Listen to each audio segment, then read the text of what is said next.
ಏಕೆ ಮ್ಲಾನವಾಗಿದೆ? ದೇವಿ, ಈ ದಿನ ಬೆಳಗಿನ ಜಾವದಲ್ಲಿ ಒಂದು ಕನಸನ್ನು ಕಂಡೆ. ಕನಸಿನಲ್ಲಿ ಕುರುರಾಯನು ದೀವಿಟಿಗೆಯನ್ನು ಹಿಡಿದು ನಮ್ಮ ಸೆದರಿಗಾಗಿ ಕೊಲೆ ಇಡುತ್ತಿದ್ದನು.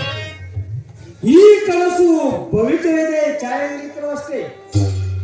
ತ್ರಿಭುವನ ವೀರನ ಹೃದಯದಲ್ಲಿ ಕನಸಿನಿಂದ ಕಳವಳ ಉಂಟಾಗಬೇಕೆ? ಶ್ರೀಕೃಷ್ಣ ಅನುಗ್ರಹದಿಂದ ಪಾಂಡವರ ವಿಜಯಕ್ಕೆ ಭಂಗವಿಲ್ಲ, ಪಾಂಡವರ ಕೀರ್ತಿಗೆ ಕೇಳಿನ ಕೇಳಿ ಇಲ್ಲ. ಇನ್ನು ಅಕ್ಷಯದ ಆನಂದವೇ ಆನಂದ. ಸತ್ಯ ಶಾಲಿನಿಯ ಆತ್ಮವಿಶ್ವಾಸದ ಧ್ವನಿ, ವಿಶ್ವ ವಿಜಯದ ಧ್ವನಿ, ಅದೇ ಧ್ವನಿ ಗುಣಗಂಧ ವಾಹಿನಿ.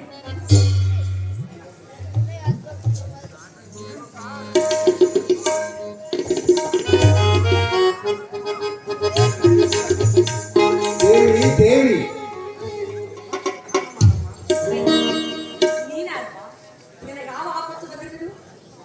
ಮಹಾಸಾಧ್ವಿ, ದ್ರಷ್ಟವತ್ತೆ ನದಿಯ ದಂಡೆಯ ಮೇಲಿರುವ ಓರ್ವ ಮುನಿಕುಮಾರನ ಶಾಪದಿಂದ ನನ್ನ ಪತಿಯ ಪ್ರಾಣಕ್ಕೆ ಎರವಾಗಿರುವನು. ಅದೇ ಓರ್ವ ಮುನಿಕುಮಾರನು ನನ್ನ ಪತಿಯ ಬದುಕು ದಾರಿಯನ್ನು ತೋರಿದನು. ಅದನ್ನು ತಮ್ಮ ಕಿವಿಯಲ್ಲಿ ಹೇಳಲು ಬನ್ನಿ.